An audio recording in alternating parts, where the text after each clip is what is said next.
నిజంగా చెప్పాలంటే కులగణన పూర్తిగా జరగలేదు. నేను ఈ రోజైనా, ఇప్పుడైనా, ఎక్కడైనా రాష్ట్ర వ్యాప్తంగా నేమ్ ఎనీ మండలం మీరే చెప్పండి. నేమ్ ఎనీవన్ ఏదైనా సరే మీరే తీసుకోండి. రాష్ట్ర వ్యాప్తంగా ఏ మండలం కానీ అవసరమైతే సీఎం సొంత మండలానికే వెళ్దాం మనం. సీఎం సొంత నియోజకవర్గానికి వెళ్దాం, సీఎం సొంత మండలానికే వెళ్దాం. సీఎం కావచ్చు, డిప్యూటీ సీఎం కావచ్చు, మంత్రులు ఎవరైనా కావచ్చు, దీనికి చైర్మన్గా ఉన్న మన ఉత్తమ్ కుమార్ కావచ్చు, ఎవరైనా సరే మనం వెళ్దాం.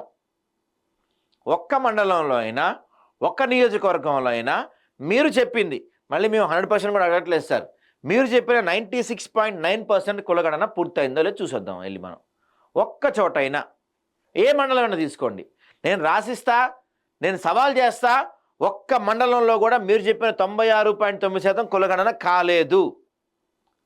పైపెచ్చు ఈ డేటా అంతా మీరు తీసుకెళ్ళి దీన్ని కంప్యూటర్లో ఎక్కించి శాస్త్రీయంగా ఏదో చూసామని చెప్పిన అంతా కూడా ఒట్టి అబద్ధం.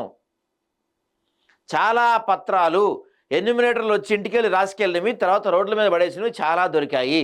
మనకి ఇక్కడ తార్నాకాలు దొరికాయి, అక్కడ చాలా చోట్ల దొరికాయి ఇలాంటివి. సో ఇదంతా కూడా ఒక ఫేక్, బోగస్ కులగణన సరిగ్గా జరగలేదు. ఇది నేను చెప్తున్న మాట కాదు, చాలామంది. ఎందుకంటే ఇప్పుడు నిన్న ప్రెస్ క్లబ్లో ఒక సమావేశం జరిగింది.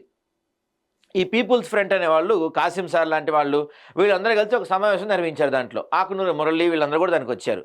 సో వీళ్ళందరూ కూడా ఎవరైతే వీళ్ళందరూ గతంలో కాంగ్రెస్ పార్టీ గెలుపు కోసం కృషి చేశారో, ఈ బీసీ కులగణనలో ఎలాంటి క్వశ్చనర్ ఉండాలి, తర్వాత ఎలా అవలంబించాలి, ఎలా ఈ విధానాలను ముందుకు తీసుకెళ్ళాలి, ఇవన్నీ విషయాల్లో కూడా కాంగ్రెస్ పార్టీకి మొదటి నుంచి సలహాలు ఇచ్చిన వాళ్ళు వీళ్ళంతా కూడా నిన్న ప్రెస్ క్లబ్లో ఒక సమావేశం ఏర్పాటు చేసి అసలు బీసీ కులగణన అంతా ఒట్టి ఫేక్, సరిగా జరగలేదు అని వీళ్ళంతా ఖండించారు. దీని గురించి వీళ్ళంతా చాలా సీరియస్ అయ్యారు, కాంగ్రెస్ పార్టీకి ఎదురు తిరిగారు.